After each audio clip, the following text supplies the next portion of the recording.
we're going to introduce you to someone you've heard a lot on CPT because he gives the best sound bites. New York Representative Dan Goldman is here.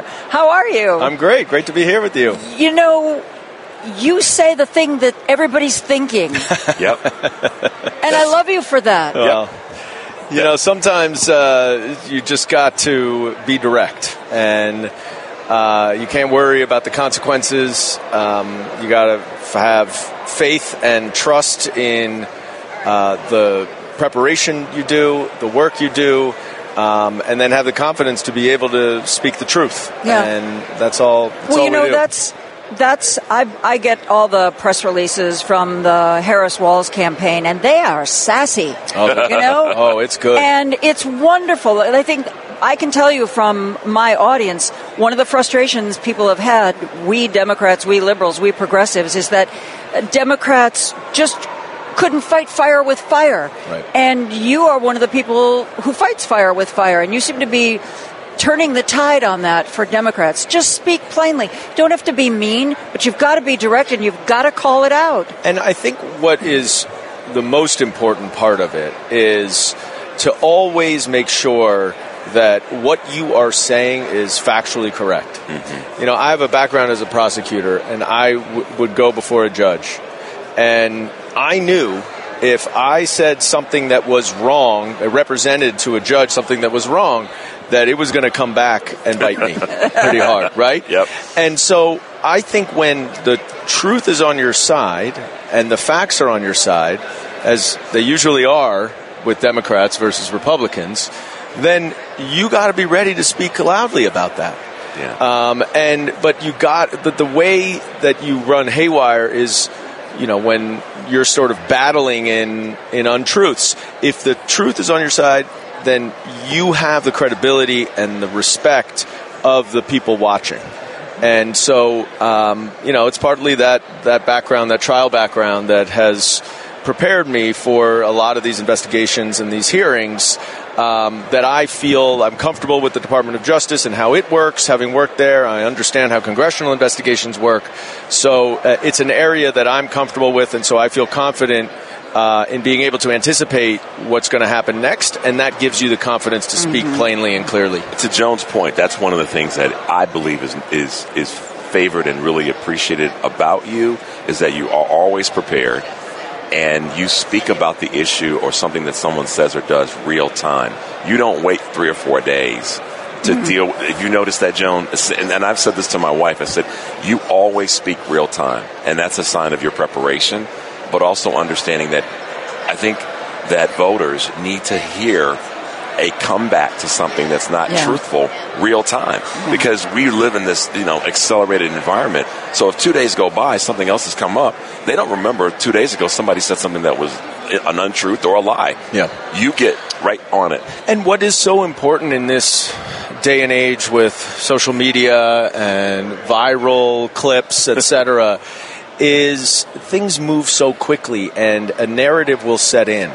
And it's really important to set the narrative early. Yes, take control of it. In the Oversight Committee, Chairman Comer would repeatedly chide me because we would do these depositions, and I would come out of them after the first break, and I would go talk to the media. And because it was really important, knowing that they were going to cherry pick those depositions, they were going to selectively and manipulate the message, that we get out in front of that. And so that's part of the sort of tactical and strategic thinking, is that, yes, it's an investigation, but also the public messaging is really important. You may have heard there's another prosecutor, a former prosecutor, running for office. I have. Knowing your experience and her experience, how do you think she's going to do debating? Oh, she's going to be great. She's going to be great. And I think what she has really established just in a few short weeks is that she is able to use her skills as a prosecutor and her courtroom lawyer, and being able to respond quickly, as she did so well, especially in those Senate Judiciary Committee hearings. But she also knows when to engage and when not to engage. And what I've been so impressed with is Donald Trump has tried to needle her. He has tried to get her. Mm-hmm. And she's not falling for it. Nope.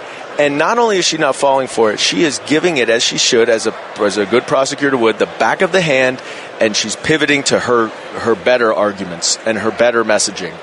And she's therefore able to completely undermine what Trump is trying to do, but also to bring back a positive vision for the future. And that's what's got everybody so excited. That's so true. And so we see that, and it's exciting. So here's a question about the numbers.